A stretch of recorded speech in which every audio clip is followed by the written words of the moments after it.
rip cuts, cutting down along the grain. So there's our fibers, and if you were to cut this, you're cutting into the grain. They're rip cuts. They can be tricky, awkward, sodden things to be able to do. I'm going to show you the ideal way to start out your rip cuts, how to measure it up, and we're going to do a rip cut here. Now, we're in a workshop and you'd be doing this in a classroom more likely, or some sort of area where you may have a bench. And that's the ideal way to start doing rip cuts. In this video, I'm going to show you how to do it on a bench. But there are other ways. So I will do other videos, practice this one first. So to do a rip cut, the first thing we would start out with in a class are panel saws. That's a little different to your tenon saw and doesn't have a back on it. So we'll cut through the timber, whereas the tenon saw will catch on that timber and it wouldn't keep going through because you have the back on it. But we hold the panel saw the same way, and we call it a panel saw. If it's a more expensive one, it could be a rip saw, and it would only be for ripping. But these panel saws that you buy nowadays with the plastic handles will cut a rip cut and a cross cut, and they'll also cut through man-made materials such as plywood or OSB, where the fibers crisscross. So that will cut through that. But you can get specific rip cut saws that will only do ripping. And the reason why they're specific rip cut saws is because of the way the sharp bit on the teeth is. But that's for a theory lesson a bit beyond here. If I have a link to it, we'll put one in. That's down to the way the teeth are different to a crosscut saw. I'm going to take this timber and I'm going to mark it up so that I keep my edge, but I need to measure from there, and I want to mark up this waist side over here. I'm going to take my combination square and run that across, and it's going to be about, let's take off 60 mil off of this timber. Yours might be different. I'm going to actually take 55 off of that, and I want to rip down there. What it is, it's a scrap piece of timber, and it's something to practice on initially. So I've got nice little stops here, put my timber up against that one, so I can run my line through here, through there, on the other side as well. That one down here. I'm squeezing the square up against the side of that timber, and I'm holding this timber with my finger here so as I can get a straight line. But when I get to the end, it goes off a bit. So I'm going to turn that over so most of that body of the combination square is against the timber so as it's more steady, and run that off the edge there. Now I can do the edges here on the ends, that one and that one as well. I'm going to mark this as my waist side. I know I have extra lines on here for another project. This is the waist, and we're going to cut that off. Double hash it so as I don't mix it up. But it's important to mark the waist side of your line. That's the side of the line we're going to cut. If we get a look at this from here, I'm going to put this in the vise. If I get a look at this from this side, I'm tilting my timber in here at a 45-degree line. I'm going to hold it in my vise, and I'm going to cut on the waist side. When I look at it from this direction, I'm taking this because I'm right-handed. It means my right hand is not obstructed by anything around the bench, whereas if I turned around, my body would be pushing against the bench and my body will get in the way of the blade. This way, my body's not going to be in the bench. I've got my arm free to line up with this, and that's why I'm going to start here. I'm also going to lower that because I want it pretty firm in the vise. Let's start cut. You see that from above, and that one, because of the grain, I want to push that away from me.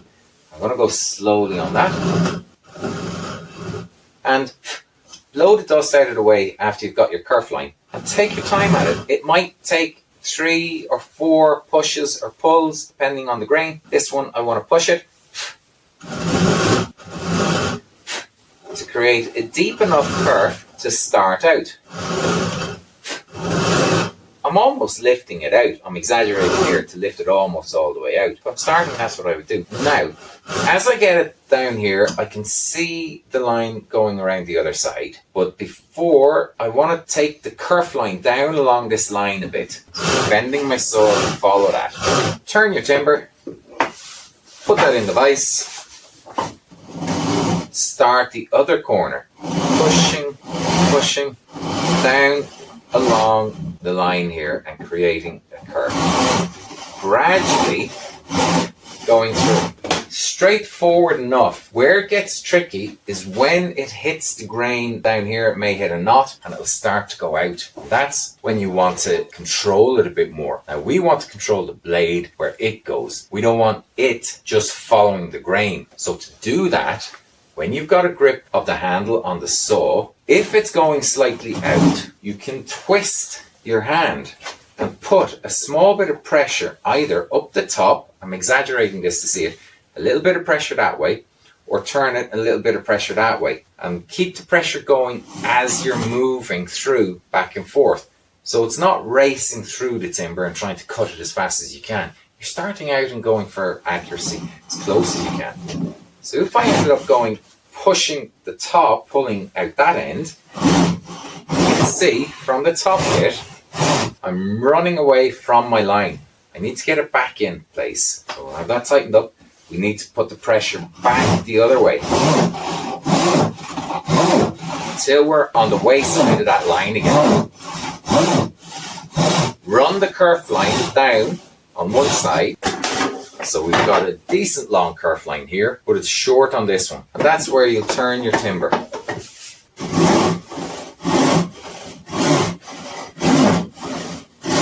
Hands definitely on panel saws up above the blade, not holding the timber down here above it.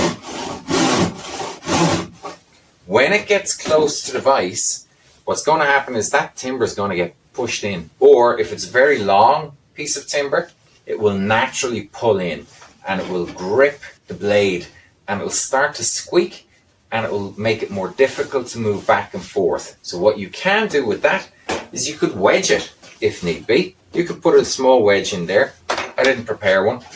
And that will keep the timbers apart.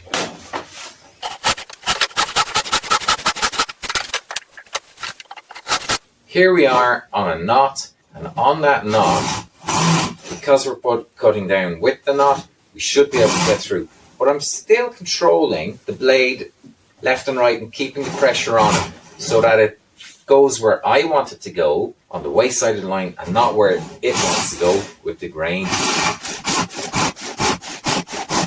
Now I'm having to push in here and pull out the bottom. By cutting the kerf line down on one side, I'm not having to look round. The blade will follow the kerf line that's been cut for me. At the bottom, at that stage, we may want to turn it over and make our way back. But the timber's been pinched. We start over.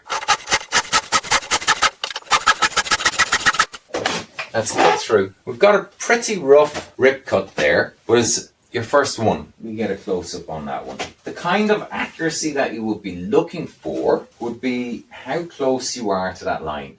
You want to see the line all the way around your timber, and the measurement within approximately, with your first time, 3 mil, a couple of practices, 2 mil, till you eventually just get it on the line. The other thing that you want to check for accuracy is, have you cut it square? So here's our face. Check along that side that it's square across the timber. This is why we've marked it, not just on one side that you see, but on both sides. So we have it close to the line here, close to the line here. It should be square when we look at that one there. There's no light through that. And it's square down the length of that timber. Rip cuts take a bit of practice, and this is the best place to start practicing your rip cuts. With a bench vise, bench slowly going down bit by bit, side by side. When you've got that one done, check out the next video on a couple of other ways to use rip cuts, and especially if you're going into carpentry and you're on site. See you in the next one. Cheers.